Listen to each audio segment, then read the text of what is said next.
하나님 말씀 보도록 하겠습니다. 히브리서 12장 18절부터 29절까지의 말씀입니다. 저와 여러분이 한 절씩 교독하고 마지막 절은 합독하도록 하겠습니다. 히브리서 12장 18절부터 29절까지의 말씀 교독합니다. 너희는 만질 수 있고 불이 붙는 산과 침침함과 흑암과 폭풍과 나팔 소리와 말하는 소리가 있는 곳에 이른 것이 아니라 그 소리를 듣는 자들은 더 말씀하지 아니하시기를 구하였으니 이는 짐승이라도 그 산에 들어가면 돌로 침을 당하리라 하신 명령을 그들이 견디지 못함이라. 그 보이는 바가 이렇듯 무섭기로 모세도 이르되 내가 심히 두렵고 떨린다 하였느니라. 그러나 너희가 이른 곳은 시온산과 살아계신 하나님의 도성인 하늘의 예루살렘과 천만 천사와 하늘에 기록된 장자들의 모임과 교회와 만민의 심판자이신 하나님과 및 온전하게 된 의인의 영들과 새 언약의 중보자이신 예수와 및 아벨의 피보다 더 나은 것을 말하는 뿌린 피니라. 너희는 삼가 말씀하신 이를 거역하지 말라. 땅에서 경고하신 이를 거역한 그들이 피하지 못하였거든. 하물며 하늘로부터 경고하신 이를 배반하는 우리일까 보냐. 그때에는 그 소리가 땅을 진동하였거니와 이제는 약속하여 이르시되 내가 또 한 번 땅만 아니라 하늘도 진동하리라 하셨느니라. 이 또한 한 번이라 하심은 진동하지 아니하는 것을 영존케 하지 아니 위하여 진동할 것들 곧 만드신 것들이 변동될 것을 나타내심이라. 그러므로 우리가 흔들리지 않는 나라를 받았은즉 은혜를 받자. 이로 말미암아 경건함과 두려움으로 하나님을 기쁘시게 섬길지니 우리 하나님은 소멸하는 불이시니라. 아멘. 네, 주변에 있는 분들에게 이렇게 한번 인사하도록 하겠습니다. 당신 얼굴 보는 기쁨이 솔솔합니다. 네, 빛가서군교회 예배에 참여하신 모든 분들을 주님으로 축복합니다. 우리가 서로의 얼굴을 보는 것이 기쁨이 되는 교회가 되길 소망합니다. 그런 기쁨 속에서 매일의 예배가 여러분의 감격이 있고 은혜가 있는 우리 빛가서군교회 성도들 되시기를 주님의 이름으로 축원합니다. 네, 오늘은 히브리서 12장 18절부터 29절까지의 말씀을 가지고 명산을 등산하라 라는 제목으로 하나님 말씀 증거하도록 하겠습니다. 개인적으로 저는 이 땅에 사는 하나님께서 보라고 만드셨더라고 믿습니다. 산은 타는 거 아닙니다. 이제 보는 겁니다. 왜냐하면 이 산을 타는 게 너무 어렵고 힘들기 때문입니다. 제가 이제 올라오기 전에 기분 좋은 하나의 쇼츠를 하나 봤는데 내용이 뭐냐면 일본하고 우리나라가 국토에 이루는 산지가 거의 비슷한 비율로 이루어져 있대요. 그런데 일본에 있는 산들은 실제로 우리 2,000m가 넘는 산들이 상당히 많다라고 합니다. 근데 우리는 해발 2,000m가 넘는 산이 없습니다. 우리나라는. 그러니까 우리나라 예를 뭐 한라산 같은 경우도 뭐 1,900m밖에 안 된다고 얘기하더라고요.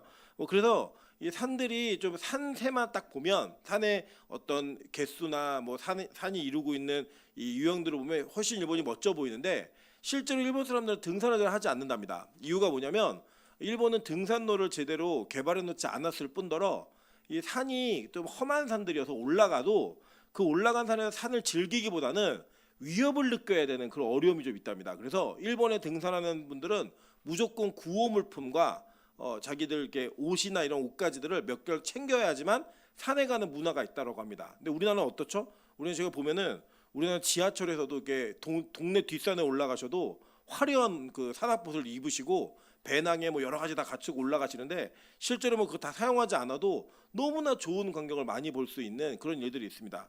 특별히 우리나라에는 또 이렇게 명산들이 많이 있습니다. 그래서 어떤 특정한 산에 가면 그 산에 있는 광경들이나 풍경들이 너무나 멋진 이런 산들이 있습니다. 저는 개인적으로 이 산을 왜 좋아하지 않냐면 제가 산을 못 타는 게 아닙니다. 산을 타면 진짜 빨리 탑니다. 근데 이 산을 탈 때 항상 경쟁적으로 타다 보니까 이 산을 구경하지 못하고 산을 타더라고요. 예전에 한번 친구하고 대청봉에 올라간 일이 있었는데 이 대청봉에 올라갈 때 앞에 누가 있는 거를 못 보겠어요. 그래갖고 막 그 사람들, 그러니까 저는 산 탈 때 앞에 있는 사람만 보고 탑니다. 무슨 말이냐면 저 사람을 제껴야지 그러면서 막 가는 거예요. 그리고 올라가 보면 결국에는 지나오는 길에 산을 좀 구경해야 될 거 아니에요. 올라가면서. 근데 그 구경을 저는 하지를 못하더라고요. 그래서 제가 언제 충격받았냐면 친구가 막 이런저런 얘기를 하는데 기억이 나질 않는 겁니다. 본 게 없는 거예요. 산을. 앞에 사람만 제껴야겠다. 내려올 때는 또 어떤 마음으로 내려오냐면 1등으로 내려가겠다. 그래갖고 여러분 그 옛날에 영상에서 한번 화제가 됐던 축지법을 쓰면서 내려오는 것처럼 막 저는 이렇게 막 발을 막 그러면서 막 산을 내려옵니다. 이러다 보니까 저에게 산은 즐기고 누리는 곳이 아니라 경쟁하고 이게 뭔가 전투적으로 이렇게 순위를 매기는 곳이 되어버려서 저는 산을 타는 걸 그렇게 좋아하지는 않습니다. 그런데 이 케이블카를 타고 올라가는 설악산에 가보면 그 올라간 곳에서 보이는 풍경이 너무나 좋더라고요. 예, 이 올라가면서 보는 것도 좋고 뭐 그 위에서도 얼마 안 올라가니까 거기는 뭐 경쟁할 게 없지 않습니까? 그러니까 그냥 쭉 보는 게 좀 그래도 볼만한 그런 풍경이 열리는 이런 내용들을 봤습니다. 저는 오늘 이 히브리서 기자가 우리에게 산 두 산을 소개를 합니다.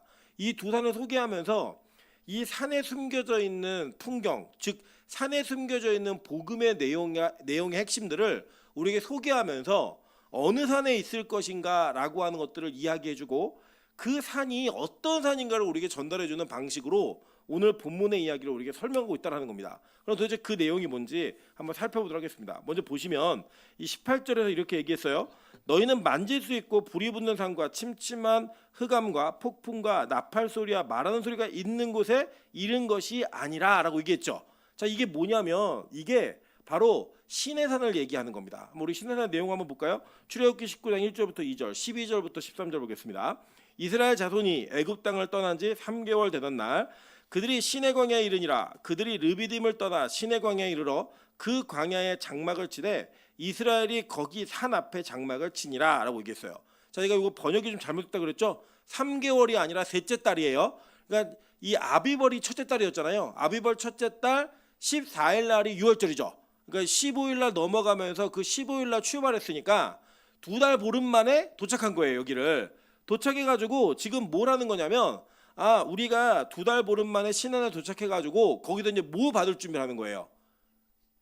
예, 율법, 십계명을 대표로 하는 율법을 받을 그런 준비를 하는 건데 그 준비하는 과정 속에서 하나님께서 이스라엘 백성들에게 뭔가를 말씀하시더라는 거예요. 그 내용이 뭔가 한번 볼게요.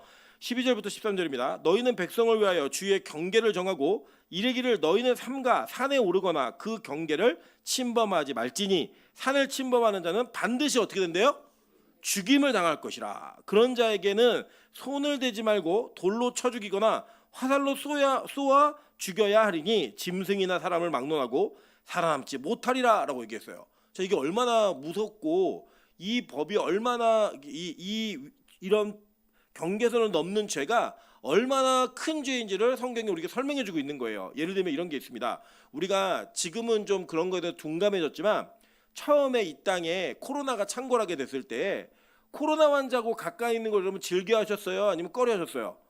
엄청 꺼려했죠. 뭐 심지어는 이게 유럽이나 서구 사회에서는 코로나로 인해서 너무나 많이 죽으니까 막 방역복을 다 뒤집어 쓰고 그 사람들을 시체들을 막 끌어내는 일들이 있었습니다. 막 태우고 그냥 길거리에서 태우고 이런 일들이 있었단 말이에요. 그게 왜 그렇죠? 전염되기 때문에 그렇잖아요. 그래서 이 산의 경계를 정해놓고 넘는 사람들 어떻게 죽이라고 얘기했냐면 돌을 던져 죽이거나 이렇게 활로 쏴서 죽이라는 거예요. 이유가 뭐냐면 접촉하지 말라는 거예요. 그 정도의 그 죄에 대한 전염성을 너무나 경계하는 모습으로 하나님께서 명령하셨단 말이에요. 이 산에서. 그러니까 이 율법이 가지고 있는 그 죄의 대가가 어떤 건지를 우리는 이 장면을 통해서 예측할 수 있고 그걸 받아들일 수가 있는 거예요. 실제로 이러한 율법에 대한 두려움과 그 공포스러운 분위기가 어떠한 분위기였는지 출애굽기 20장을 설명합니다. 20장 18절부터 21절이에요. 무 백성이 우레와 번개와 나팔 소리와 산의 연기를 본지라 그들이 볼 때에 떨며 멀리 서서 모세에게 이르되 당신이 우리에게 말씀하소서 우리가 들으리이다. 하나님이 우리에게 말씀하시지 말게 하소서 우리가 죽을까 하나이다. 모세가 백성에게 이르되 두려워하지 말라. 하나님이 임하심은 너희를 시험하고 너희로 경외하여 범죄하지 않게 하려 하심이니라.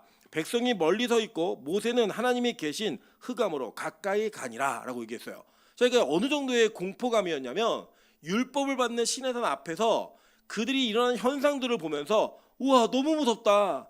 그리고 하나님 막 직접 말씀하시니까 제발 모세님 하나님이 우리한테 직접 말씀하지 못하게 해주세요. 우리가 대신 들어도 그 말을 알아들을 테니까 직접 말씀하시지 않게 해주세요 라고 얘기하고 요청했다는 거예요. 이유가 뭐냐면 그들은 너무나 두려웠기 때문입니다. 그 하나님의 음성이. 왜냐하면 이 산을 경계선을 정해놓고 침범해도 죽는데 목소리가 들리는 것도 그냥 들리는 게 아니라 막 우레, 번개, 흑암 막 이런 것들이 계속 막 나타나는 거예요. 그러니까 이게 너무 무서워가지고 제발 이렇게 하지 말게 해주세요 라고 얘기하는 거예요. 가끔 우리 그럴 때 있잖아요. 그 학창 시절에 야 너 선생님 교무실로 오래. 그러면 보통은 교무실로 오래 그러고 가는 애들보다 뭐라고 얘기하냐면 왜? 그걸 물어요. 예, 선생님 화났어? 뭐 표정이 어때? 그럼 막 묻습니다. 왜 묻죠? 그 교무실에 끌려가는 두려움이 있기 때문에 제발 그 선생님한테 직접 혼나는 게 아니라 무슨 일 때문인지 알고 싶은 거예요. 그런 마음과 동일한 그 마음으로 그들은 그 시내사 앞에 서 있었습니다. 근데 이게 뭐냐면 율법이 가지고 있는 의미적인 내용을 이들의 반응과 모습으로 상징해주고 있는 거예요. 여러분 오늘 되게 재밌는 장면이 하나 나오는데 오늘 성경을 보면 21절에 본문의 21절에 뭐라고 얘기했냐면 그 보이는 바가 이렇듯 무섭기로 모세도 이르되 내가 심히 두렵고 떨린다 하였느니라 이렇게 얘기해요. 그죠? 자, 그러니까 실제로 출애굽기를 보면요 모세가 두렵고 떨린다고 한 이게 없어요. 그 내용이. 그런데 유대인들의 전승에 의하면 모세가 그때 나도 두렵고 떨렸어라고 얘기를 했나 봐요. 그러니까 이제 그 내용이 전달 돼가지고 신약의 기자는 이때 히브리서 기자는 이때 모세가 너무 두렵고 떨렸어라고 우리에게 말했잖아. 이게 소개해주고 있는 거예요. 근데 본문에 없다고 얘기해. 출애굽기 본문에는. 그게 뭐냐면 모세가 오히려 무슨 말로 나오냐면 이렇게 얘기했어요. 20장 20절을 보면 모세가 백성에게 이르되 출애굽기 20장 20절이에요. 모세가 백성에게 이르되 두려워하지 말라 이렇게 얘기했어요. 그러니까 이 모세가 얼마나 그 허풍쟁이냐면요. 여러분 그 홍해 갈라질 때 아시죠? 홍해 갈라질 때 백성들이 막 홍해 앞에는 홍해 바다고 뒤에는 애굽 백성이 막 애굽 군대가 쫓아오니까 막 두려워가지고 막 난리 하잖아요. 근데 모세가 뭐라고 얘기해요? 야, 잠잠해 왜 이렇게 당황해? 너네 하나님이 구원하실 거야. 이래놓고 하나님이 모세에게 뭐라고 얘기하냐면 너 이렇게 부르짖니? 이렇게 얘기해요. 그 뭐예요? 모세가 백성들에게는 괜찮아 하나님 구원하실 거야. 그러고 가서 뭐 했어요? 예? 주여 이렇게 기도한 게 아니라 주여 이렇게 기도한 거예요. 그러니까 이게 모세가 사람이에요, 사람. 여러분 가끔 저도 이제 목사로서 성도들의 어려운 사정을 들을 때마다 괜찮습니다. 하나님 일하실 거예요라고 얘기해놓고 되게 기도 많이 합니다. 이유가 뭐냐면 그게 해결 안 될 것 같은 거예요. 문제가 어려운 문제로 발생될 것 같은 거예요. 그런데 하나님께서는 우리와 상관없이 일하시는 하나님이시라는 것을 성경은 보여주고 있는 거예요. 어쨌든 모세는 모세조차도 두려워했어요. 그러니까 이 율법이 가지고 있는 우리에게 주고 있는 의미가 무엇인지를 그들은 시내산의 기억을 통해서 너무나 명쾌하고 분명하게 얘기하고 있는 거예요. 그래서 도대체 율법이 뭔가 그리고 시내산이 뭔가 이것을 맞춰보면 우리는 율법이 우리에게 주는 기능에 대한 부분들을 알 수 있다는 겁니다. 한번 볼게요. 자, 갈라디아서 4장 21절부터 25절입니다. 내게 말하라 율법 아래에 있고자 하는 자들아 율법을 듣지 못하였느냐 기록된 바 아브라함에게 두 아들이 있으니 하나는 여종에게서 하나는 자유 있는 여자에게서 났다 하였으며 여종에게서는 육체를 따라 났고 자유 있는 여자에게서는 약속으로 말미암았느니라. 이것은 비유니 이 여자들은 두 언약이라. 하나는 시내산으로부터 종을 낳은 자니 곧 하갈이라. 이 하갈은 아라비아에 있는 시내산으로서 지금 있는 예루살렘과 같은 곳이니 그가 그 자녀들과 더불어 종노릇하고라고 얘기했어요. 자, 그러니까 이 바울이 갈라디아서에서 주제가 뭐예요? 율법과 복음 사이의 관계를 정확하게 해주는 성경이잖아요. 근데 이 내용을 설명할 때 어떤 비유를 가지고 설명을 하냐면 야 너네 시내산 알지? 근데 그 시내산은 하갈과 같은 거야 라고 얘기했단 말이에요. 자, 하갈이 낳은 게 누구예요? 이스마엘이잖아요. 이스마엘은 언약 안의 백성이에요? 언약 밖의 백성이에요? 언약 밖의 백성이었단 말이에요. 그런데 왜 도대체 율법과 시내산과 하갈을 동일시했는가? 이걸 보시면 되는 거예요. 자, 율법은 우리가 뭔지 정확히 알고 있지만 그 율법이 주고 있는 상징적인 의미를 아시면 더 이해가 정확히 되실 거라는 거예요. 자, 하나님이 아브라함에게 야 내가 너에게 아들을 줄 거고 너로 말미암아 큰 민족을 이룰 거야 라고 약속하셨어요. 근데 아브라함이 이거 믿었어요 안 믿었어요? 믿긴 믿었죠. 믿긴 믿었는데 의심했어요 안 했어요? 의심했어요. 하나님이 이 약속을 했으면 좀 약속한 다음에 즉각 응답하시면 얼마나 좋아요. 그죠? 근데 즉각 응답하신다 안 하신다? 안 하신다. 옆 사람에게 인사하겠습니다. 10년째 기도하는 제목이 있습니다. 열받잖아요. 들어주실 것처럼 안 들어주시는.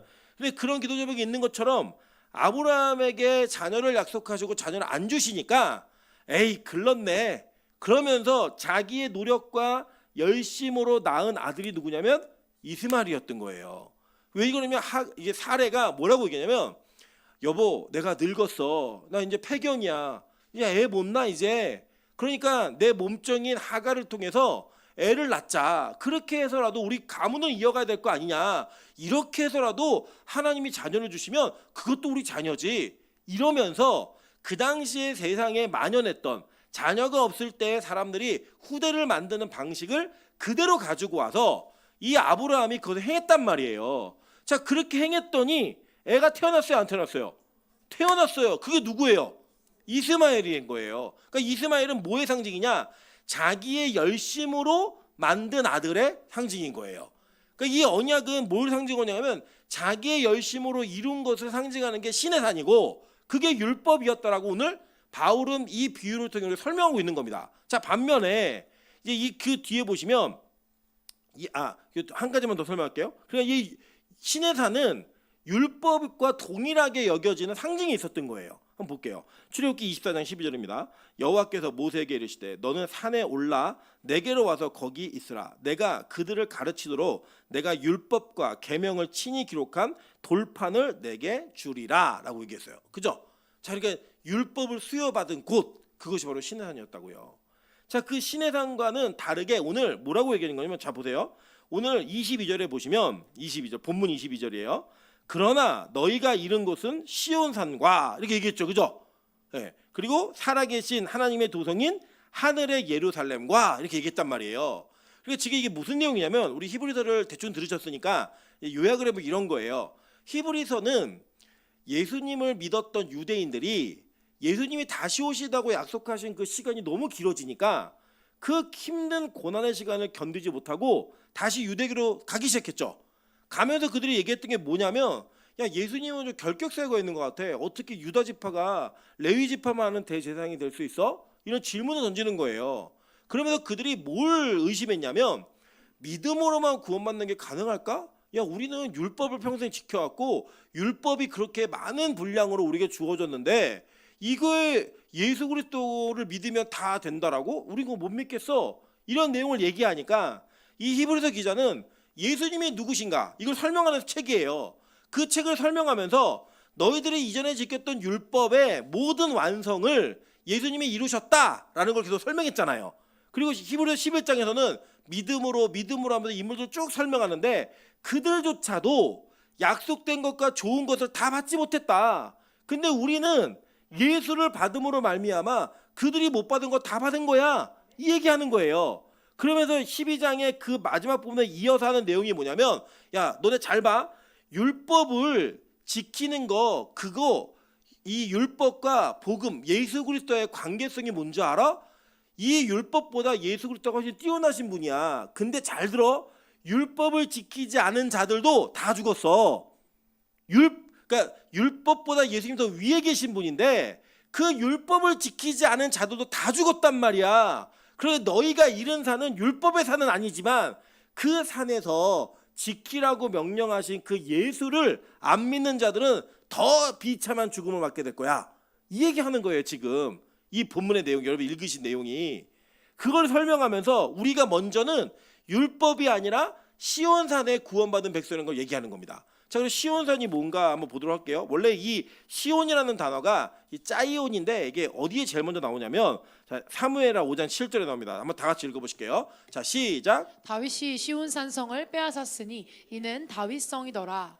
자, 다윗이 유다 지역을 통치하면서 먼저 헤브론을 중심으로 나라를 이루었어요. 그때 이스보셋을 중심으로 이스라엘이 있었거든요. 여전히 존속하고 있었을 때 다윗이 북이스라엘을 정복해가는 과정 가운데 이 북이스라엘을 무너뜨리고, 그러니까 이스보셋의 나라를 무너뜨려서 사울의 나라를 무너뜨립니다. 그러면서 다윗이 유대 전체, 그러니까 이스라엘이라는 영역 전체 속에 아직 무너지지 않았던 군데군데의 도시들을 빼앗기 시작해요. 근데 이 시온산성이라고 하는 것이 어디냐면 예루살렘이에요. 근데 예루살렘의 여부스 족속이 이곳을 다스리고 있었단 말이에요. 근데 그들이 다스리고 있었던 그 산성의 이름이 뭐냐? 시온이에요. 시온. 그 시온 산성을 빼앗아 가지고 다윗이 거기서 자기 성을 삼았어요. 그러니까 이게 다윗의 소유가 된 거죠. 자, 근데 우리 배우셨잖아요. 우리 성경 공부하신 분들은 다 기억나실 거예요. 다윗이 누구의 예표예요? 예수 그리스도의 예표였잖아요. 그 다윗이 세 가지 직분이 있어야지 그리스도의 예표라 그랬죠. 첫 번째 뭐였어요? 제사장, 선지자, 왕, 그죠? 근데 이게 왕이 돼가는 과정 속에서 이 다윗성이라고 하는 건 뭐냐면 지금 우리로 쉽게 이해하시면 한양, 예, 조선시대 때 한양성을 내가 취했다라고 하는 것과 똑같은 의미라고요. 그러니까 이 시온이라는 단어가 상징하는 건 뭐냐면 왕의 도시, 왕권이 세워지는 반드시 필요한 기반, 이렇게 이해하시면 되는 거예요. 예를 들면 여러분 조선 그 임진왜란 때 일본 군대가 놀랬던 게 뭐냐면 왕의 도성인 한양을 뺏었는데 왕이 도망간 거예요. 원래 일본은 왕의 도성을 뺏기면 할복을 하든지 와서 항복을 하든지 둘 중에 하나 하는데 우리나라 왕 선조는 도망간 거예요. 어디까지? 만주까지 도망갔어요. 이 도망가는 모습을 보면서 일본 사람들 깜짝 놀란 겁니다. 아니 왕이 도성을 버려? 예, 놀라는 거죠. 이승만도 막 버리고 가고 막 이랬잖아요. 전통이에요, 우리나라 전통. 자, 그런데 이게 얼마나 비참한 일이냐면 자기가 왕으로서의 통치하고 있는 기반을 잃어버리는 것, 얻는 것, 이게 나라에 대한 견고함과 그 나라의 완성의 상징성이 있었던 거예요. 자, 그래서 시편에서 이렇게 얘기해요. 시편 2편 6절인데 이 편은 왕이 취임식을 할 때 부르던 노래예요. 이스라엘 사람들이. 근데 그 중에 뭐라고 얘기하나 한번 볼게요. 2장 6절입니다. 2편 6절. 내가 내 왕을 내 거룩한 산 시온에 세웠다 하시리로다 라고 얘기해요. 그러니까 왕에 대한 노래를 부르면서 얘기한 게 시온산의 통치예요. 그걸 얘기하더라는 거예요. 시편 132편 13절 한번 읽어보실까요? 자, 시작. 여호와께서 시온을 택하시고 자기 거처를 삼고자 하여 이르시기를. 자, 그러니까 이게 뭐냐면 여기가 왕의 도성이기도 하지만 동시에 그 도성은 또 누구의 거처이기도 해요? 여호와의 거처이기도 하다라고 얘기하는 거예요. 그러니까 이제 이후에 복음이 전파되는 그 내용 속에서 시온이라고 하는 상징은 왕이 자기의 기반의 도시를 회복하고 왕의 통치가 굳건히 서는 걸 상징하는 거라고요. 자, 이해되셨죠? 그러니까 이제 시온이라는 단어가 우리가 서울을 한양 이렇게 부르는 것처럼 뭐 사대문 안에 있는 도시 뭐 이렇게 부르는 것처럼 그렇게 부르는 예루살렘의 별칭인 거예요. 별칭. 그 별칭에 대한 내용을 갖고 얘기하는 겁니다. 자, 그래서 갈라디아서 아까 우리 읽었던 내용인데 이어서 한번 보도록 할게요. 갈라디아서 4장 26절부터 31절입니다. 오직 위에 있는 예루살렘은, 이거 시온이죠. 그러니까 예루살렘은 자유자니 곧 우리 어머니라. 기록된 바 잉태하지 못한 자여 즐거워라. 산고를 모르는 자여 소리질러 외치라. 이는 홀로 사는 자의 자녀가 남편 있는 자의 자녀보다 많음이라 하였으니 형제들아 너희는 이삭과 같이 약속의 자녀라. 그러나 그때에 육체를 따라 난 자가 성령을 따라 난 자를 박해한 것 같이 이제도 그러하도다. 그러나 성경이 무엇을 말하느냐? 여종과 그 아들을 내쫓으라. 여종의 아들이 자유 있는 여자의 아들과 더불어 유업을 누리지 못하리라 하였느니라. 그런지 형제들아 우리는 여종의 자녀가 아니요 자유 있는 여자의 자녀니라 라고 얘기했어요. 자, 이게 뭐예요? 자유 있는 여자가 그러니까 누구예요? 사라죠. 자, 이 사라가 어떤 여자였어요? 폐경이 왔잖아요. 폐경이 와서 기대할 수 없었던 죽은 몸이었다고요. 근데 그 죽은 몸에 하나님께서 기적과 같이 뭘 주셨어요? 이삭이라고 하는 아들을 주셨단 말이에요. 그 아들을 낳은 것은 자기의 노력이에요? 아니면 하나님의 은혜예요? 하나님의 은혜죠. 그러니까 왜 하갈과 사라가 대비되는지를 보시는 거예요. 하갈은 뭐가 안 되니까 내 열심을 한번 해보자고 노력하는 것, 그걸 상징하는 여자가 하갈인 거고 그 하갈의 산이 신의 산인 거예요. 그리고 이 내 열심이 아니고 내가 노력해도 안 되는데 은혜로 말미암아 자녀를 얻은 것이 사라였고 그 사라를 상징으로 하는 게 예루살렘 시온산이라고요. 그 비교를 통하여 율법과 복음의 관계성이 어떤지를 대비적으로 설명해주고 있는 내용인 겁니다. 자, 그런데 오늘 히브리서 기자가 우리에게 설명하는 건 뭐냐면 너희가 이른 산은 옛날 그런 신의 산이 아니라는 거예요. 지금 그래서 이렇게 얘기하는 거예요. 자, 볼게요. 자, 본문에 보시면 22절입니다. 그러나 너희가 이른 곳은 시온산과 살아계신 하나님의 도성인 하늘의 예루살렘과 천만 천사와 하늘에 기록된 장자들의 모임과 교회와 만민의 심판자이신 하나님과 및 온전하게 된 의인의 영들과 새 언약의 중보자이신 예수와 및 아벨의 피보다 더 나은 것을 말하는 뿌린 피니라 라고 얘기해요. 자, 그러니까 너희가 옛날에 만질 수 있고 불이 붙고 침침함과 폭풍과 이것이 이른 곳은 율법이 있는 산이었는데 지금 너희가 이른 곳은 뿌린 피가 있는 곳이라는 거예요. 그 산에 이르렀다는 겁니다. 그러면서 이 두 가지를 비교해 주는 거예요. 자, 비교하면서 얘기한 게 뭐냐면 장자들의 모임이라는 이야기를 했어요. 자, 이게 뭐였냐면요. 잘 생각해 보세요. 원래 이 장자들이라고 하는 그 상징은 이 출애굽기에서 강조되어서 나오는데 그 장자들을 하나님께서 다 죽이시기로 작정하셨어요.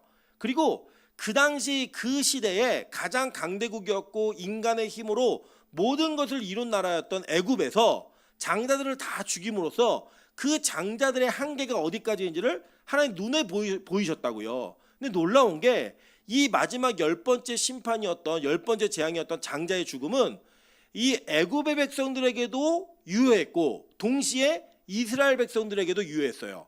9번째 재앙까지 안 그랬다니까요. 9번째 재앙까지는 이게 애굽의 백성들에게만 나타났다고요. 그런데 10번째 재앙은 이스라엘도 그렇게 안 하면 죽어 이거였어요. 그래서 원래는 이스라엘 백성들도 그 10번째 재앙 때문에 장자들이 다 애굽에서 죽었어야 마땅한 상황이었다고요. 그런데 뭘로 살리셨어요? 유월절 어린 양의 피를 바름으로써 율법, 그러니까 하나님 정해놓으신 법에 그 법에 그러니까 제외되는 사람들을 만들어내신 거죠. 원래 너 다 죽어야 돼. 내가 말한 거 그 법이야. 보통 그러잖아요. 우리 옛날 조선 왕들이 짐이고 국가다, 뭐 짐이고 법이다 막 얘기하잖아요. 이 법이라고 얘기하는 하나님의 말씀이 입을 통해 나왔을 때 그게 법이라고요. 그래서 산 넘지 마. 넘으면 죽어. 그리고 넘는 사람은 돌로 쳐 죽이든지 활로 쏴 죽여라고 얘기했다고요. 그게 법이었어요. 그게 법. 그래서 야, 애굽에 너희들 장자들 다 죽을 거야. 이게 법이었다고요. 근데 그 법 위에 무언가를 만들어서 이 법 안에 죽어야 되는 자들이 그 법을 넘어서서 사는 자가 된다는 걸 보여주는 거예요. 그게 뭐였냐? 어린 양의 핏부림이었다고요. 그게 있었다라고 얘기하면서 지금 이스라엘 교회를 지금 우리 공동체 하나님을 믿는 예수를 믿는 자들을 장자들의 모임이라고 얘기하는 이유가 있어요. 왜요? 이 땅의 모든 장자들은 다 죽었거든요. 하나님의 장자들만 산 거예요. 그래서 이 하나님의 장자들만 살아서 살아남은 장자는 다 뭐예요? 다 하나님 백성들만 사는 거예요. 그러니까 이 애굽이 세상의 미니어처라고 보시면 장자는 다 죽어요. 근데 예수의 피를 뿌린 장자만 사는 거예요. 그럼 살아남은 장자 다 누구예요? 예수 믿는 백성이죠. 이해되세요? 그러니까 그 예수 믿는 백성들의 모임을 장자들의 모임이라고 부르는 거예요. 그러니까 우리 이 장자라는 단어를 여러분 문자적으로 이해하셔가지고 집안의 장남이 누구야? 이거 아니라고요. 그 장남만을 사랑하시는 게 아니에요. 제가 매번 말씀드리지만 이게 저한테 상처됐나 봐요. 예전에 어떤 목사님이 하나님이 성경을 보면 장자를 미워하신대요. 그리고 차자들만 사랑하신다는 거예요. 제가 그 말씀을 듣고 얼마나 고민이 많이 됐는지. 왜냐면 저도 장자잖아요. 장자 계시죠. 장녀 계시고. 근데 여러분 그렇다 그러면 장자들은 교회 다닐 필요 있어요 없어요? 미움받는데 못 하러 다녀요. 미움받는 걸. 그런 뜻이 아니라고요. 세상의 장자들을 다 죽였다고요. 그리고 살아남은 장자들 누구예요? 예수의 핏부림으로 인해 산 자들, 그 사람들만의 모임을 뭐라고 부르는 거예요? 교회라고 부르는 거라고요. 그래서 그걸 뭐라고 부르면 하늘의 장자들의 모임이라고 부르는 겁니다. 이게 헬라 원어에는요, 장자들의 모임인 교회와 이게 그 동의어예요, 동의어. 하늘에 기록된 장자들의 모임, 이게 교회하고 동의어라고요. 그러면 교회는 다 누가 모였다? 장자들이 모였다라고 얘기하는 거예요. 그럼 그래서 우리를 뭐라고 부르냐면 구원받은 장자들이라고 부르는 거예요. 보세요. 민수기 3장 12절부터 13절입니다. 보라, 내가 이스라엘 자손 중에서 레위인을 택하여 이스라엘 자손 중 모든 첫 해에 처음 난 자를 대신케 하였은즉 레위인은 내 것이라. 처음 난 자는 다 내 것임은 내가 애굽 땅에서 그 처음 난 자를 다 죽이던 날에 이스라엘의 처음 난 자는 사람이나 짐승을 다 거룩히 구별하였음이니 그들은 내 것이 될 것임이니라. 나는 여호와니라 라고 얘기했어요. 그래서 여러분 이번에 우리 그 주일학교에서 우리 교회 주일학교에서 장자들을 대신한 지파가 어느 지파예요? 이거 성경 퀴즈 대회를 할 때 문제가 나갔어요. 문제가 나갔더니 임찬수가 자신 있게 유다 지파라고 썼어요. 네. 수아는 못 썼지? 수아는 베냐민이라고 썼어요. 시온이는 예수 지파 이렇게 썼어요. 네. 그리고 다 틀렸어요. 다 틀렸는데 이 레위 지파가 장자를 대신한 지파인 거예요. 그래서 이 레위 지파는 장자들의 상징이었다고요. 이게 그래서 실제로 그 성경을 잘 읽어보시면 민수기에 그러니까 장자들의 숫자하고 레위지파 숫자를 맞췄는데 273명이 부족했어요. 그래서 그걸로 속전으로 채웠어요. 그러니까 1대1에 대비를 했다는 거예요. 그래서 제사장, 구약의 제사장들은 누구의 상징이냐면 장자들의 모임의 상징인 거예요. 그래서 우리가 나중에 보세요. 베드로전서에 가면 우리를 다 뭐라고 부르냐면 우리를 다 제사장이라고 부르는 거예요. 그래서 볼게요. 베드로전서 2장 9절입니다. 그러나 너희는 택하신 족속이요 왕 같은 뭐래요? 제사장들이요 거룩한 나라요 그의 소유가 된 백성이니 라고 얘기하면서 하나님의 장자 사랑을 보여주고 있는 거예요. 하나님의 장자만 사랑하세요? 아니면 장자를 미워하세요? 장자만 사랑하신다고요. 근데 어떤 장자만? 핏뿌림을 받아서 죽음 가운데 건진받은 장자들을 사랑하신대요. 그게 누구예요? 교회들이고 그게 저와 여러분인 거예요. 우리 옆 사람에게 인사하겠습니다. 이렇게 귀한 분인지 몰랐습니다.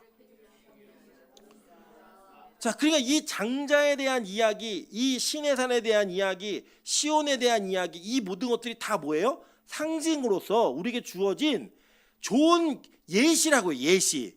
그럼 보세요. 히브리서 9장 11절 보시면 그리스도께서는 장래 좋은 일에 대제사장으로 오사 손으로 짓지 아니한 것 곧 이 창조에 속하지 아니한 더 크고 온전한 장막으로 말미암아라고 얘기해요. 자, 그럼 창조 이전에 장막이 있었어요, 없었어요? 예? 여기 얘기하잖아요. 오늘 본문에 이 창조에 속하지 아니한 더 크고 온전한 장막. 그 이게 하늘의 장막이죠. 이게 어디예요? 천국 새하늘과 새 땅이라고요. 그 장막을 모델로 이 땅에 성막도 짓고 성전도 짓고 그런 모든 시스템을 만드신 거라고요. 그러니까 예정론이 맞아요, 안 맞아요? 맞다고요. 하나님께서는 이미 완성하실 그 나라에 누구를 구원해서 그 안에 어떠한 모습으로 앉혀놓을지 하나님 결정하셨어요. 그리고 이 창조 세계를 시작하신 거라고요. 그래서 이 창세기에서부터 시작된 모든 성경의 역사는 마지막 구약의 신약에 완성되어진 새하늘과 새 땅의 모습을 향해 나아가고 있고 그것을 모티브로 앞에 있는 모든 내용들이 정리가 되고 있는 거예요. 그러니까 구약을 설교하더라도 구약 속에서 누구를 그려야 돼요? 예수를 그려야 되고 구약을 듣더라도 구약 속에서 새하늘과 새 땅을 봐야 되는 거라고요. 여러분 이것이 온전하게 성경을 보는 이 모델이 있는 겁니다. 모델. 그래서 뭐라고 부르냐? 교회를 하늘에 기록된 장자들의 모임이라고 부르는 거예요. 근데 이 모든 것은 옛 언약으로 안 된다는 거예요. 왜 안 되냐? 다 죽었다는 거예요. 어겨가지고. 그래서 여러분 그 새 언약이 맺어지는데 새 언약의 중보자가 나온다는 거예요. 보세요. 왜냐하면요. 25절 한번 보세요. 25절. 너희는 삼가 말씀하신 일을 거역하지 말라. 땅에서 경고하신 일을 거역한 그들이 피하지 못하였거든. 이게 무슨 말이에요? 첫 번째 만질 수 있고 불이 붙는 삶과 침침함과 흑암과 폭풍과 이것이 있었던 그 신에서 받은 율법. 너 이거 안 지키면 죽어. 넘어오지 마. 넘어오면 죽는다. 라고 얘기했던 거 그들이 다 어겼다는 거예요. 넘어갔다는 게 아니라 그 율법을 다 어겼다고요. 그리고 그들이 어떻게 됐어요? 다 죽었다는 거예요. 다 죽었는데 너희들은 그 죽음 가운데서 또 그 언약을 그대로 들이밀면 우리 죽어요, 안 죽어요? 죽는다고요. 그래서 하나님이 그러니까 결정해 놓으시고 계획해 놓으신 게 무엇이었냐면 새 언약을 준비해 놓으신 거예요. 그 새 언약이 뭔지 한번 볼게요. 예레미야 31장 31절부터 34절입니다. 여호와의 말씀이니라. 보라, 날이 이르리니 내가 이스라엘 집과 유다 집에 새 언약을 맺으리라. 이 언약은 내가 그들의 조상들의 손을 잡고 애굽 땅에서 인도하여 내던 날에 맺은 것과 같지 아니할 것은. 자, 인도하여 내던 날에 맺은 언약은 무슨 언약이에요? 시내산의 모세 언약이잖아요. 그 언약과 안 같다는 거예요. 내가 새 언약을 맺는데. 그리고 이 새 언약은 뭔가 계속 볼게요. 왜 그렇게 똑같지 아니하셨나? 내가 그들의 남편이 되었어도 그들이 내 언약을 어떻게 했대요? 깨뜨렸음이라. 여호와의 말씀이니라. 이렇게 얘기합니다.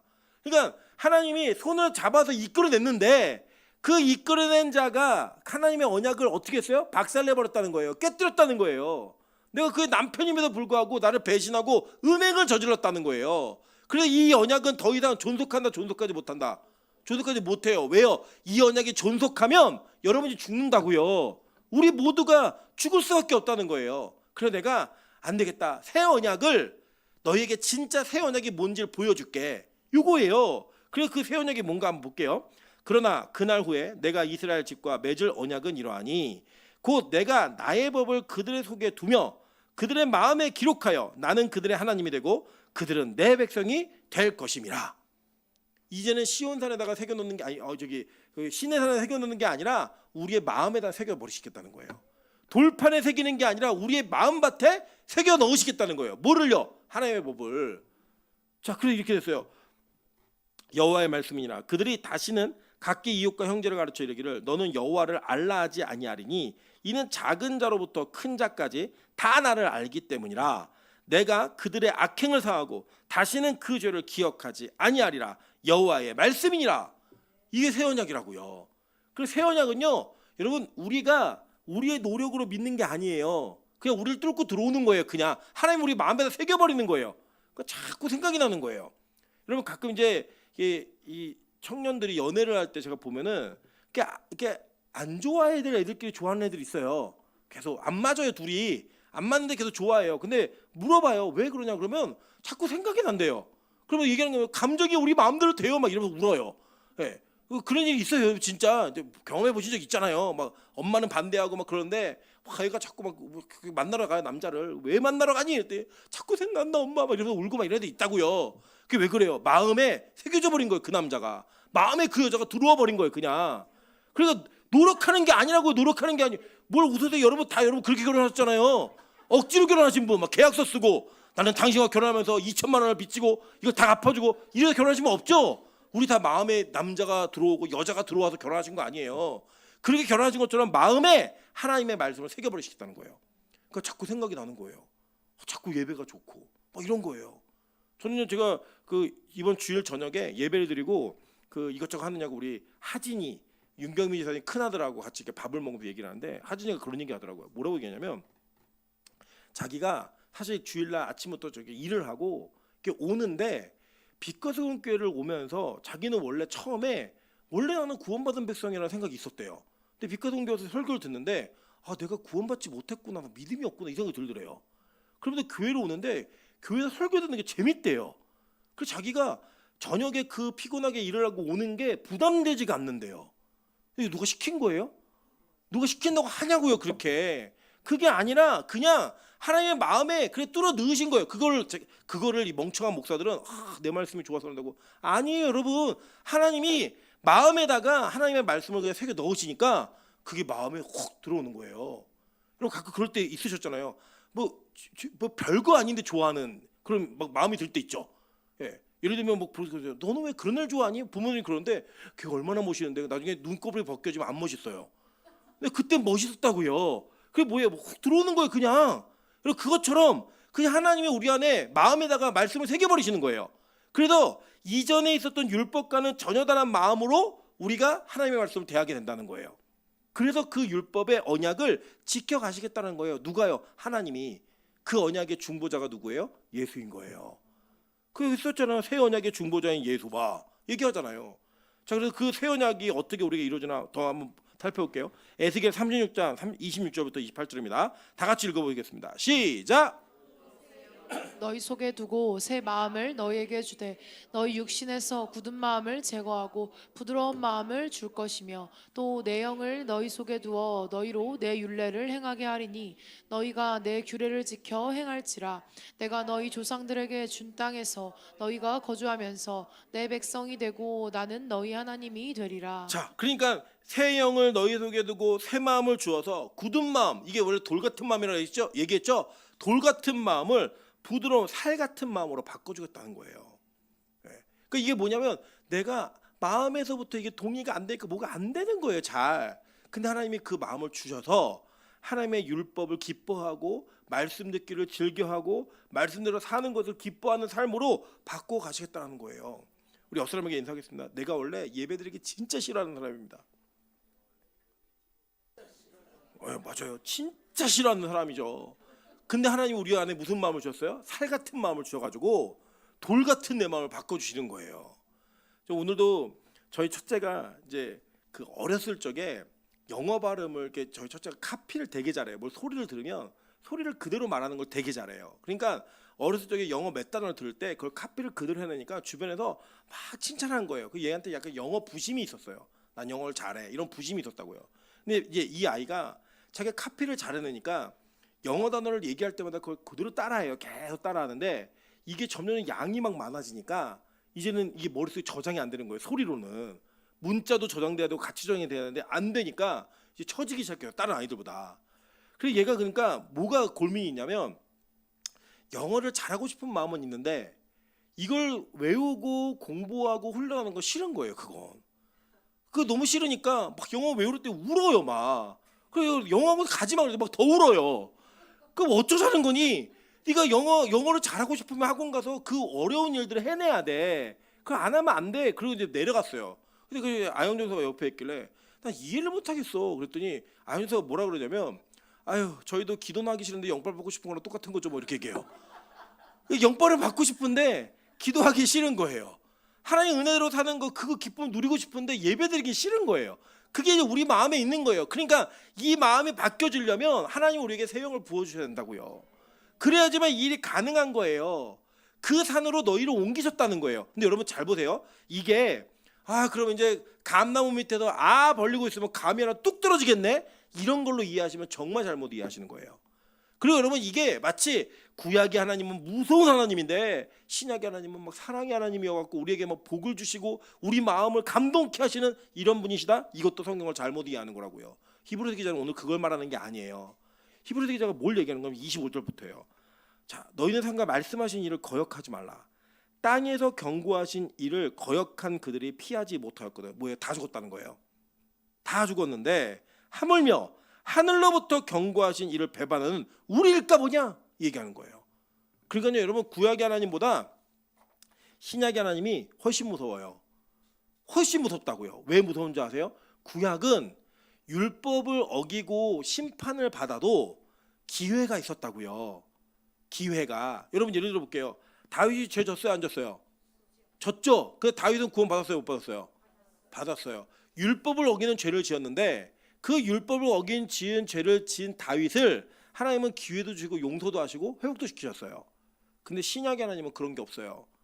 이건 왜냐? 땅에서 주어진 율법과 하늘에서 주어진 법, 핏부림의 법은 완전히 차원이 다른 법이기 때문이에요. 뭐라고 얘기하나 한번 볼게요. 자, 요한복음 3장 16절. 여러분 잘 아시는 말씀, 다 외우시는 말씀이죠? 자, 보겠습니다. 하나님이 세상을 이처럼 사랑하사 독생자를 주셨으니 이는 그를 믿는 자마다 멸망하지 않고 영생을 얻게 하려 하심이라. 하나님이 그 아들을 세상에 보내신 것은 세상을 심판하려 하심이 아니요 그로 말미암아 세상이 구원을 받게 하려 하심이라. 라고까지만 읽으시면 여러분 신약의 하나님은 얼마나 좋은 하나님이야.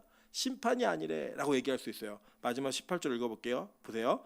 그를 믿는 자는 심판을 받지 아니할 것이요 믿지 아니하는 자는 하나님의 독생자의 이름을 믿지 아니하므로 벌써 뭘 받았대요? 심판을 받은 것이니라 라고 얘기해요. 그러니까 이 이름을 믿느냐 믿지 않느냐는 구약에서 율법 하나를 어기느냐 어기지 않느냐 이거보다도 훨씬 더 큰 경고라는 거예요. 더 큰 심판이라는 거예요. 왜요? 마태복음 13장의 41절부터 42절에 이렇게 얘기했어요. 인자가 그 천사들을 보내리니 그들이 그 나라에서 모든 넘어지게 하는 것과 또 불법을 행하는 자들을 거두어내어 풀무불에 던져 넣으리니 거기서 울며 이를 갈게 되리라 이거예요. 자, 그러니까 구약의 법은 시내산의 율법이었죠. 그죠? 근데 신약의 법은 뭐예요? 시온산에 있는 핏부림의 법이라고요. 이 핏부림의 법에서부터 벗어난 자들은 어떻게 된대요? 풀무불에 던져버리겠다는 거예요. 그 얘기하는 게 뭐냐면 야 구약의 율법 너네 되게 무서웠지? 그 율법 막 천둥치고 번개치고 넘어오면 죽여 막 이렇게 얘기하면서 모세도 두려워 떨었잖아. 근데 그 법을 다 어겨갖고 다 죽었거든. 근데 너희는 어느 산에 이르렀냐면 너희는 하늘의 산 시온산 예루살렘에 이르렀어. 하늘의 예루살렘에. 근데 그 예루살렘의 법이 뭐냐면 핏부림의 법이야. 근데 이 법을 어기면 너희 산다고? 다 죽어. 그러니까 믿음이 율법보다 훨씬 더 무서운 법임을 얘기해 주는 거예요. 여러분 그래서 이걸 잘 기억하셔야 됩니다. 저 여러분 이 땅에 사는 동안에 어떤 산을 오르느냐 되게 중요해요. 만약 여러분의 열심으로 내가 율법의 산을 올라봐야겠다. 그 신의 산에 오르시잖아요. 그럼 100% 죽어요. 100% 죽는데 만약에 여러분이 내가 시온산을 올라봐야지 라는 마음으로 그걸 등산하지 않으면 어떠냐면 1000% 죽는다는 거예요. 이해되시죠? 무슨 말인지. 100%와 1000%의 차이를 아시잖아요. 100% 죽는데 율법을 어기면 이 예수를 믿지 않으면 1000% 죽는데요. 더 비참하고 더 이 추악한 죽음을 맞이하게 되는 거예요. 그 죽음이 어디냐? 풀무불에 던져지는 심판과 지옥이 있다는 거예요. 여러분 명산에 오르셔야 돼요. 명산을 등산하셔야 된다고요. 명산이 어디예요? 시온산. 근데 그 등산은 여러분의 열심으로 하는 게 아니에요. 저처럼 산을 경쟁으로 타시면 안 돼요. 산을 은혜로 타셔야 되는 거예요. 하나님 마음을 주셔서 산이 너무 좋은 거예요. 그 믿음의 산으로 올라가는 게 너무 행복한 거예요. 그래서 그 산을 올라가면서 하나님이 우리를 이끄시고 하나님이 우리를 밀어주시고 끌어주시고 당겨주신 대로 올라가면서 그 믿음을 누리고 그 믿음을 기뻐하면서 그 산을 등산하셔야지만 구원받는다는 거예요. 그러니까 지금 떠난 자들에게 얘기하는 거예요. 니들 다시 율법으로 돌아간다고? 그 산이 얼마나 너희들 그 산에서 죽는 거 100% 죽는 거 이미 성경에 기록돼 있지만 니들 이 믿음의 산 안 오르면 너희들 1000% 죽어. 하물며 니들 이 산을 견딜 수 있을 것 같아? 못 견뎌 니들. 이 얘기를 하고 있는 거라고요. 여러분 저는요 우리 빛가소금교회가 율법의 교회가 되지 않기를 소망합니다. 그런데 여러분 그 율법의 교회가 되지 않겠다는 소망하는 그 바람에는 뒤에는 더 무서운 게 있는 거예요. 뭐냐면 믿음의 교회가 되지 않으면 다 지옥 가는 거예요. 율법주의자들은요 이 세상에서 행복합니다. 내가 원하고 목표하는 걸 이루기 때문에 행복해요. 보세요. 신천지에 있는 분들이 괴로워 보이세요? 아니요. 그렇지 않을걸요. 그 사람들 중에 나 14만 4천 원에 들었다라고 생각하는 분들 되게 기쁘게 살아요. 시험 봤는데 남들은 109절을 못 외우는 걸 나는 다 외워서 다 썼어요. 그러면 이 사람들이 기뻐할 것 같아요? 이게 사는 건가? 이럴 것 같으세요? 그 사람들 기뻐해요. 율법으로 내가 원하는 목표를 이루었기 때문에. 근데 이 땅에서라도 기뻐한다고요. 그런데 여러분 그들의 끝이 뭐예요? 끝은 진리가 아니기 때문에 죽는 거라 슬프지만 이 땅에서는 그나마 기뻐요. 근데 우리는 어때요? 우리는요 이 땅을 살아가면서 믿음으로 산다라는 명목하에 이 산을 오르지도 않고 믿음이라고 하는 가짜 호를 만들어 놓고 내가 진짜 예수를 믿는 건지 믿지 않는 건지도 모르면서 우리의 삶을 그리스도인처럼 포장하면서 사니까 여러분 맨날 얼굴이 힘든 거예요. 제가 그래도 너무 기뻤던 건 뭐냐면 이덕보 목사님하고 어저께인가 오늘 통화했는데 이렇게 얘기하더라고요. 야 근데 너네가 되게 부럽더라. 뭐가? 그랬더니 사람들의 표정이 예배드리는데 다 밝대요. 네. 사람들의 표정이 다 밝대요. 근데 우리가 하늘문 가면 거기서 그러거든요. 빛가소금 얼굴이 어둡다고 막 이러는데 네. 밖에 나가면 꼴찌가 1등이에요. 여기 밖에서는 우리를 보면서 얼굴이 막 밝대요. 그리고 그게 우리의 모습이 뭐냐면 기쁨으로 예배드리니까 그러면서 그 얘기하는 게 뭐냐면 야 자주 와 이랬더니 뭐라 그러냐면 자기 못 간대요. 왜? 그랬더니 자기 그날 저녁 예배 집에 가다 몇 번 죽을 뻔했대요. 너무 피곤해가지고. 그 저녁 예배 안 드리다가 그게 저녁 예배가 없거든요. 안 드리다가 드리니까 피곤해갖고 죽을 뻔했대요. 그래서 저한테 얘기하는 게 너는 그걸 어떻게 드려? 설교도 2편도 다른 거 하고 어떻게 드려? 아니 난 재밌어 그냥 기쁨으로 하니까 재밌는 거예요. 그래서 제가 한번 죽여버리려고요. 계속 부르려고요. 와봐라. 그래서 제가 꼬실 거예요. 우리 교회만 저녁 예배 드릴 수가 없어. 제가 꼬셔갖고 저녁 예배 드리게 하잖아요. 지금 주일 저녁 예배를 만드는 교회가 되도록 제가 꼬실 거예요. 네, 만들어라. 해봤더니 너무 좋더라. 그래서 저는 감사했던 게 뭐냐면 우리 교회 성도들도 처음에 주일 예배 다 힘들어했거든요. 심지어는 이 찬양 인도하는 사람들 돌아가면서 나와서 하는 얘기 뭐냐면 저 주일에 저녁 예배 결정됐을 때 너무 마음이 무겁고 힘들었어요. 막 이러면서 막 울먹울먹 했던 막 그런 기억들 다 있어요. 근데 다른 교회 목사가 와서 보니까 우리 교회 주일 예배 저녁 예배 드리는 상도들의 얼굴이 기쁘더라는 거예요. 기쁨이 있더라는 거예요. 여러분 저는 진짜 믿음이 우리 안에 들어오면 저 신앙이 너무 기쁠 것 같아요. 아니 저절로 되는 건데 자동으로 되는 건데 내가 예배를 안 좋아하려고 해도 예배가 좋아지는데 예배를 안 오려고 그래도 막 오고 싶어 미치겠는데 여러분 그게 얼마나 큰 기쁨이에요. 어제 우리 최경수 집사님이 민정간사랑 통화한 거 제가 옆에 잠깐 들었는데 무슨 내용을 얘기하셨냐면 내가 오늘 성경 공부 꼭 가려고 그러는데 아저씨가 자꾸 뭐라 그래. 그 아저씨가 옆에서 계속 뭐라 하시더라고요. 계속 뭐라 하시고 계시대요. 그 아저씨가 오고 싶은데 아저씨가 뭐라 그래서 못 오는 거야. 근데 저는요 이제 더 큰 기쁨이 우리 최경수 집사님에 확 들어와갖고 아저씨가 뭐라 하든 말든 올 수 있는 믿음이 있기를 정말 소망하는 거예요. 이게 자동이어야 된다니까 자동. 저는 우리 빛가소금교회가 자동인 교회가 되길 소망합니다. 이게 바로 복음이에요. 복음. 히브리서가 그거 얘기하는 거예요. 야 이거 믿음으로 이 산을 오르면 그 믿음 때문에 우리가 진짜 기쁨으로 이 산을 오르게 돼. 이 구약의 율법은 완전 달라. 여기 안 오르면 다 망해. 반드시 죽어. 그러니까 여기 올라가. 이 새 언약이 우리를 오니까. 그러면서 얘기한 게 뭔지 아세요? 보세요. 28절부터요. 그러므로 우리가 흔들리지 않는 나라를 받았은즉 은혜를 받자. 이로 말미암아 경건함과 두려움으로 하나님을 기쁘시게 섬길지니. 그러니까 우리가 진동하지 않는 나라를 받았은즉 뭘 받재요? 은혜를 받재요. 그러면 우리가 뭐 하게 된대요? 경건함과 두려움으로 하나님이 기쁘실 정도로 섬기는 자들이 되게 된다는 거예요. 내 열심이 아니라 하나님의 열심으로. 그걸 오늘 설명해주고 있는 거예요. 그러면서 얘기하는 경고가 뭐예요? 우리 하나님은 소멸하는 불이심이라. 이거 안 오르면 너네 죽어. 얘기하는 거예요. 저는요, 우리 오늘 빛가서 공교회가 명산을 등산하는 은혜가 있기를 소망합니다. 시온산에 오르십시오. 예루살렘 산으로 올라가십시오.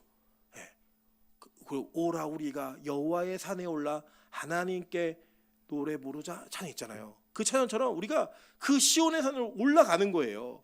그 올라가는 과정이 오늘 우리 하나님이 불러 모아주신 이 예배라고요. 하나님이 불러 모아주신 이 기도와 찬양이라고요. 저 우리 빛가서 공교회 시온산을 등산하는 명산의 등산가들이 더 많이 나오는 진짜 좋은 교회 되시기를 주님의 이름으로 축원합니다. 이 시간 같이 한번 찬양으로 기도.